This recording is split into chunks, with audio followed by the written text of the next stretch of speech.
Беше тоа на 13 септември 1897 кога Малешевската чета успешно го извршила грабнувањето на Назимбек во Струмичко поле, на позицијата Струмица Василево или чифликот на Назимбек.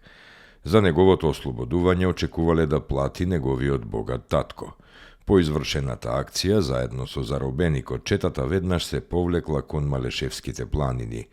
Поголемиот дел од неа, заедно со Делчев и грабнатиот бек, се стационирале во оддалечената планинска колиба, додека на Русински со дел од четниците му била доверена задачата да ги врши преговорите за откупот.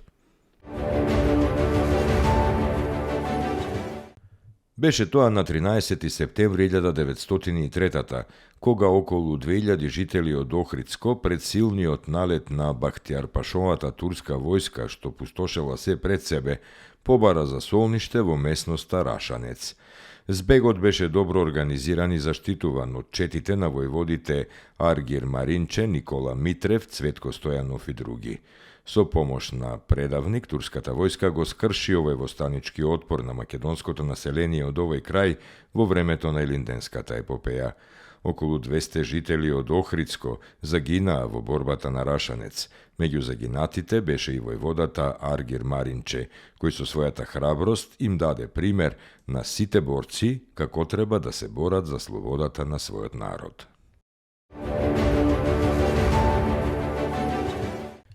Беше тоа на 13 септември 1914 кога во Бунарџик се отвори прво основно училиште на српски јазик, во приспособена просторија во куќата на Цветан Златанов, во која учеле и децата од Бунарџик и Ајватовци, а прв учител бил Будисав Шошкиќ.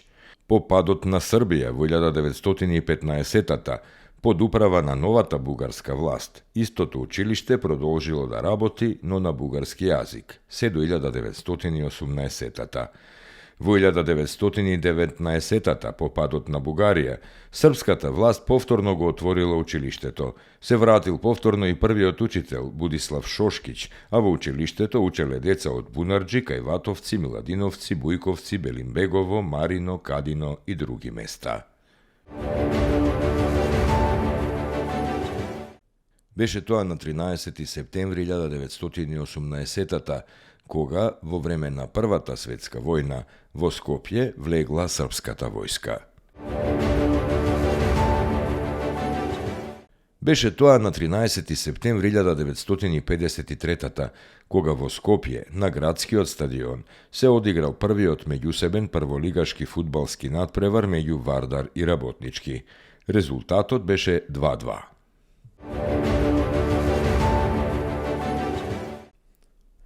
Беше тоа на 13 септември 1995 кога Република Македонија и Соединетите Американски држави воспоставија дипломатски односи. Беше тоа на 13 септември 1995 кога во Њујорк е постигнат договор меѓу македонскиот министер за надворешни работи Стево Црвенковски и неговиот грчки колега Каос Папуљас, со кој Грција се обврзува да ја спушти економската блокада врз Македонија во замена за промената на официјалното знаме на земјата. Проблемот со името е оставен да се решава во иднина.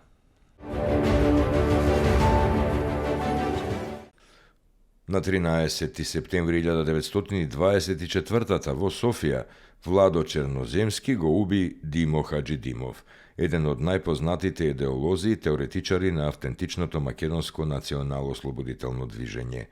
По поразот на Илинденското востание, Димо Хаџидимов застанал на страната на прогресивната левица на ТМОРО, а во времето на Младотурската револуција развил активна идеолошка дејност и бил еден од иницијаторите за создавање на Народната федеративна партија на чело со Јане Сандански.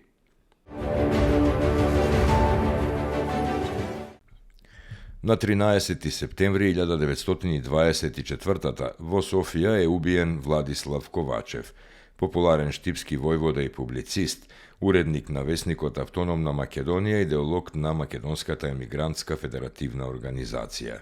Ковачев бил пламен приврзаник на една Балканска федерација во која Македонија би влегла како рамноправна единица, Тој како војвода учествувал во Линденското востание во Штипско, Кочанско и Кратовско. По востанието се вклучил во политичкиот живот на македонската емиграција во Бугарија. Убиен е среде Белден од страна на автономистичката ВМРО и платениците на Ванчо Михајлов во текот на горноџумајските случувања. На 13 септември 1989 во Тирана умре Стерио Спасе, албански писател од македонско потекло. Роден е во селото Глобочица во 1914 година. На 13 септември 1993 умре Јон Исаја.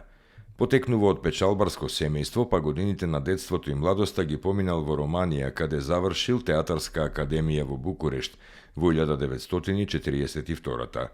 Станал член на драмата на Македонскиот народен театар од 1951 до 1964. Кариерата ја продолжил во Драмскиот театар во Скопје. Настапувал на филм и на телевизија.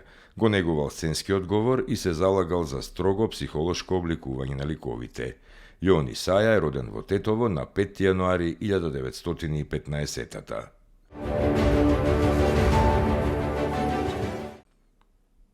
На 13 септември 1994 година во Скопје трагично го заврши животот Радмила Трифуновска, македонски писател, предавач и новинар.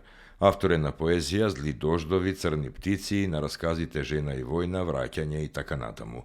Родена е во Скопје.